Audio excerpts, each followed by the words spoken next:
रघुराम राजन जी, जो कि कभी इंडिया के आरबीआई गवर्नर हुआ करते थे और अमेरिकन सिटीजन है फिलहाल, वो इंडियन इकोनॉमी के बारे में कह रहे थे कि Indian economy dangerously close to हो गया है हिंदू रेट ऑफ ग्रोथ। अब ये हिंदू रेट ऑफ ग्रोथ होता क्या है? वैसे तो ये टर्म 1979 में एक इकोनॉमिस्ट हुआ करते थे राजा कृष्णन, उन्होंने कहा था।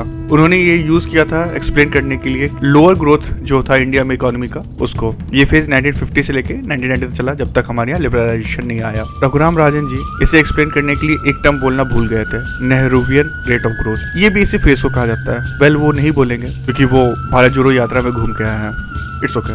उन्होंने अपने इंटरव्यू में एक हैवॉक क्रिएट करने की कोशिश की कि किस तरह से इंडिया में इन्फ्लेशन बढ़ रहा है, ग्रोथ रेट नहीं है। वो ये बोलना भूल गए कि उनके देश अमेरिका में क्या हाल है। लास्ट ईयर अमेरिका में इन्फ्लेशन 8% के आसपास था, जो कि हाईएस्ट है since the time of great depression. वो ये बात नहीं बोले। It's fine. इंडिया में इन्फ्लेशन है, ये बात सबको पता है। हमारा ग्रोथ रेट अभी थोड़ा कम है, ये बात भी सही है। इसके लिए इंडिया एज ए इंडिविजुअल जिम्मेदार नहीं है, ये ग्लोबल इम्पैक्ट है। पहले कोविड, उसके बाद रशिया यूक्रेन वॉर, इन दोनों कंडीशंस ने पूरे इकोनॉमी को वर्ल्ड के हिला के रख दिया है। The way we are surviving at present is far better than what we could have done. दूसरा, उन्होंने काफी बार ये कहा कि इंडिया को मैन्युफैक्चरिंग में नहीं जाना चाहिए, हमें चाइना के रास्ते पर नहीं चलना चाहिए। इकोनॉमिस्ट है, ठीक है, अच्छी बात है।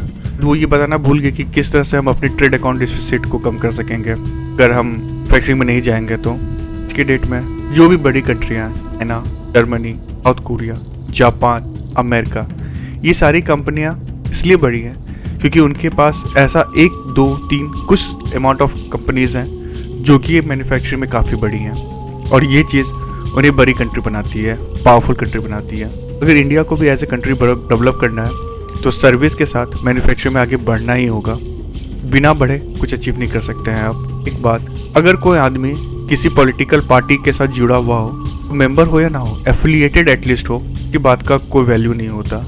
वो अपने पार्टी का, अपने एक विचार का प्रोपेगेंडा फैलाता है। अगर आपको वीडियो ये अच्छा लगा तो do share with other people.